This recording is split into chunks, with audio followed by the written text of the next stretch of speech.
আজি राज्य भयंकर वर्षा हेबाकु जाउछि।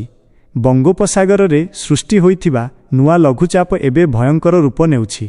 केउठी हेबो प्रबलरु अति प्रबल वर्षा, केउ सहर रे जलबंदी स्थिति उपुजिब, केउ केउ जिल्ला को दिया जाइछि हाई अलर्ट बा रेड वार्निंग, एवं केते जोर रे आज पवन बहिबो ए समस्त टिकनिकी खबर आज आमे आपनकु देबु। किंतु वीडियो स्टार्ट करिबा पूर्वरु एवं एही गुरुत्वपूर्ण खबर जानिबा पूर्वरु गोटे छोट अनुरोध, जदि आपण माने आम चैनल को नुआ आसीछंती बा एपर्यंत सब्सक्राइब करि नाहंती तेबे तळे थिबा लाल रंगर सब्सक्राइब बटन दबाई आम सह जोड़ी होई जांतु, जहा फଳରେ पाणीपागर प्रतिटी छोट बड़ अपडेट आपण सर्वप्रथमे पाई परिबे। वर्तमान आसंतु मूल खबर उपरकू।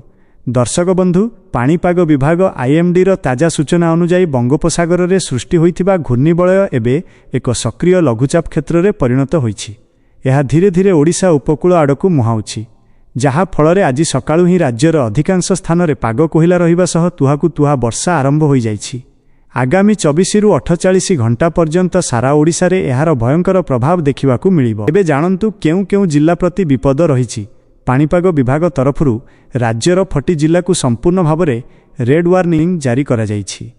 एई जिल्ला गुड़िक हेला पुरी, जगतसिंहपुर, केन्द्रापड़ा, गंजाम, खोर्धा। एही 40 जिल्ला रे 200 मिलीमीटर रु अधिक वर्षा हेबार संभावना रहिछि।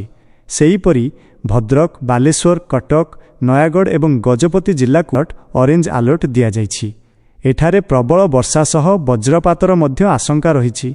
जेउ माने एई सबु जिल्ला रे रहुचंती आज बिल्कुल घरु बाहरंतु नाही। जदि आमे बड़ सहर गुड़िक कथा कहिबा तेबे ट्विन सिटी भुवनेश्वर एवं कटक रे आज लगाण वर्षा लागि रहिबो। दिन तमाम आकाश मेघाच्छन्न रहिबो।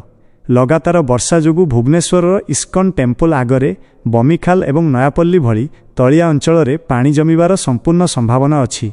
ट्राफिक समस्या मध्य उपजी पारे। पश्चिम ओडिशा, संबलपुर, राउरकेला एवं बरगड़ अंचल रे अपराह्न परे घड़घड़ी सह मध्यम धरणर वर्षा हेबो। दक्षिण ओडिशा, ब्रह्मपुर सहर रे वर्षा सहित जोरदार पवनर प्रभाव मध्य देखिबाकू मिलिबो। दर्शक बंधु, खाली वर्षा नुहे, वर्षा सहित पवन मध्य तांडव रचिबो।